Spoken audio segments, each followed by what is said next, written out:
ప్రపంచ bank logistics పనితీరు సూచిక ఎల్పిఐలో భారతదేశం ర్యాంక్ ఎంత? 25th, 29th, 36th, 38th. Answer option D 38. అంతర్జాతీయ షిప్మెంట్లలో భారతదేశం 22వ స్థానంలో మరియు మొత్తం లాజిస్టిక్స్ పనితీరు సూచిక 2023లో 38వ స్థానంలో ఉంది. ఇండియన్ పోర్ట్స్ యొక్క టర్న్ అరౌండ్ టైం 0.9 రోజులు. ఇది యుఎస్ఏ, ఆస్ట్రేలియా మరియు సింగపూర్ వంటి దేశాల కంటే మెరుగ్గా ఉంది. Maritime Amrit Kaal vision 2047 blue ఎకానమీతో సమలేఖనం చేయబడింది మరియు భారతదేశ సముద్ర రంగాన్ని మార్చడం లక్ష్యంగా పెట్టుకుంది. పోర్టు సామర్థ్యాన్ని విస్తరించడం, కార్యాచరణ సామర్థ్యాన్ని పెంచడం, గ్రీన్ ప్రాజెక్టుల ద్వారా స్థిరత్వం మరియు తీర ప్రాంత పర్యాటకాన్ని ప్రోత్సహించడం వంటి కీలక చొరవలు ఉన్నాయి. ఈ విజన్ నౌకా నిర్మాణం, శ్రామిక శక్తి, శిక్షణ మరియు భారతదేశం యొక్క ప్రపంచ సముద్ర ఉనికిని పెంచడంపై కూడా దృష్టి పెడుతుంది.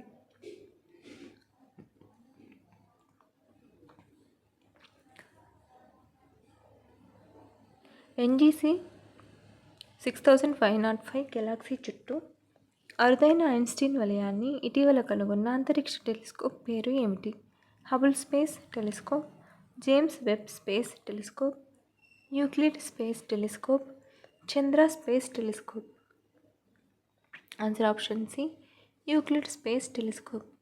యూరోపియన్ స్పేస్ ఏజెన్సీ ఈఎస్ఏ యొక్క యూక్లిడ్ అంతరిక్ష టెలిస్కోప్ ఎన్జీసీ 6505 గెలాక్సీ చుట్టూ అరుదైన ఐన్స్టీన్ వలయాన్ని కనుగొంది. ఎన్జీసీ 6505 అనేది డ్రాకో నక్షత్ర సముదాయంలో 590 మిలియన్ కాంతి సంవత్సరాల దూరంలో ఉన్న ఒక దీర్ఘవృత్తాకార గ్యాలక్సీ. ఈ ఆవిష్కరణ అసాధారణమైనదిగా పరిగణించబడుతుంది. ముఖ్యంగా యూక్లిడ్ యొక్క ప్రారంభ డేటాకు ఐన్స్టీన్ వలయం అనేది గెలాక్సీ డార్క్ మ్యాటర్ లేదా గెలాక్సీ క్లస్టర్ ద్వారా గురుత్వాకర్షణ లెన్సింగ్ కారణంగా ఏర్పడిన వృత్తాకార కాంతి వలయం. ప్రపంచ రేడియో దినోత్సవంగా ఏ రోజును పాటిస్తారు? ఫిబ్రవరి 12, ఫిబ్రవరి 13, ఫిబ్రవరి 14, ఫిబ్రవరి 15. ఆన్సర్ ఆప్షన్ బి ఫిబ్రవరి 13. ఫిబ్రవరి 13న ప్రపంచ రేడియో దినోత్సవం ముఖ్యంగా మారుమూల ప్రాంతాల్లో కమ్యూనికేషన్, వినోదం, విద్య మరియు సమాజ అనుసంధానంలో రేడియో పాత్రను జరుపుకుంటుంది. 19వ శతాబ్దం ప్రారంభంలో కనుగొనబడిన రేడియో 20వ శతాబ్దంలో భారతదేశంలో మాస్ మీడియా కోసం విస్తృతంగా ఉపయోగించబడింది. యునెస్కో 2011లో ప్రపంచ రేడియో దినోత్సవాన్ని ప్రకటించింది. యుఎన్ జనరల్ అసెంబ్లీ 2012లో దీన్ని స్వీకరించింది.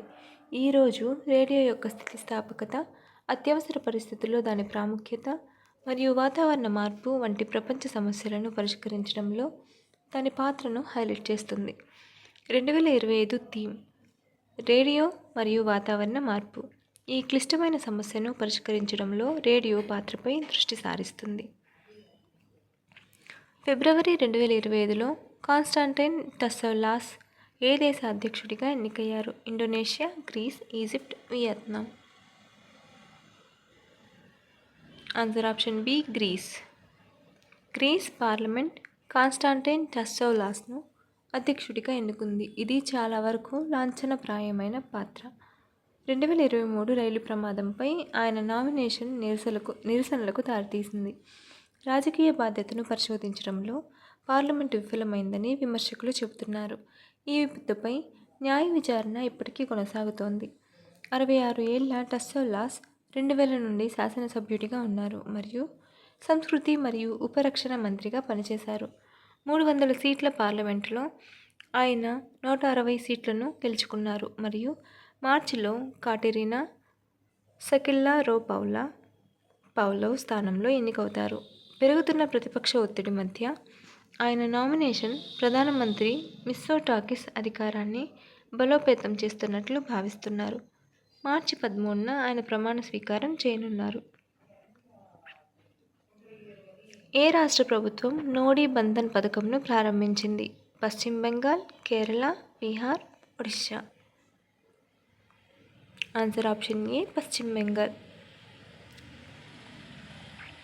బెంగాల్ నదీ పరివాహక ప్రాంతాలను అభివృద్ధి చేయడానికి మరియు గంగా నది వెంబడి కోతను నిరోధించడానికి పశ్చిమ బెంగాల్ ప్రభుత్వం 2025-26 బడ్జెట్లో నోడీ బంధన్ పథకాన్ని ప్రకటించింది. నోడీ బంధన్ నదులు మరియు చిత్తడి నేలలను అనుసంధానించడం, జీవనోపాధి అవకాశాలను సృష్టించడం లక్ష్యంగా పెట్టుకుంది. ఈ పథకం చేపల పెంపకం, నీటిపారుదల మరియు వ్యవసాయం మరియు మత్స్య సంపదకు సంబంధించిన చిన్న తరహా పరిశ్రమలకు మద్దతిస్తుంది. Follow for more videos.